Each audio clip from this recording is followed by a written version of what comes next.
Cô ơi cô đừng đi lấy chồng, về Tây Đô bên dòng sông tôi ngồi hát cô nghe. Trời ơi cô đừng đi lấy chồng, để hai thằng buồn bên bể hát ly cây bông.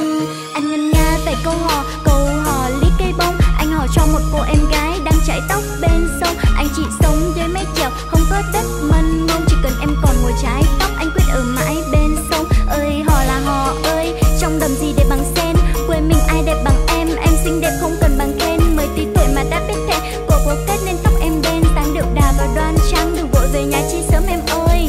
Khoan, bông trắng và bông xanh cho anh nhà quê hỏi em còn độc thân hay chăng, để em biết em còn chờ ngày cùng chung cơm thổi lửa, ăn chung một mâm cơm họ anh nghe mỗi bữa.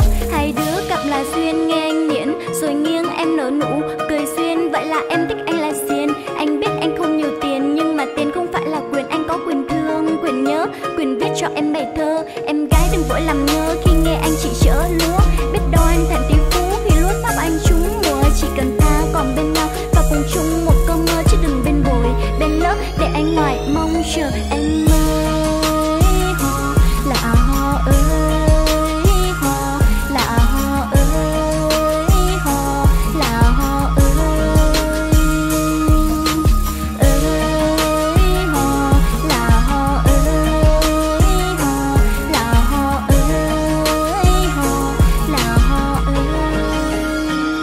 Tôi biết là nhìn cô đẹp, tôi nói thiệt đó cô ơi, chắc là cô tên Thắm, cô xuống chơi từ phố mới. Mấy thằng nhỏ trên sóng còn đồi là qua Bắc Nam tìm chỗ đợi, chưa coi có thằng nào tốt đã đem bến trầu dù vô chơi. Tôi biết là số tôi xui, xa thì đen mà chân thì phèn, nhiều khi muốn cô để ý nhưng gậm bỏ hòn không dám thẹn. Bởi cậu khi còn đông đưa, tình của anh còn bán chiếu, chẳng chỉ có một nửa khi thằng hai lúa tôi đang yêu. Ní nàng ơi cho kiệu vàng anh đưa đón, em về nhà anh làm vợ rồi hát anh nghe bài ru con, để anh dạy em răng cậu cho em bài dí dầu. Trước nhà có cây khế ngọt, quê mình thương con bỏ đi đâu. Nhà em dùng mấy sông mấy đèo ăn cũng lỗi, chờ cho pháo nổ ra riêng thì chung đôi. Anh thì canh thân còn em dần đúng rồi, ông má biết tụi mình hợp em đi theo anh là chúng mối. Cô ơi cô đừng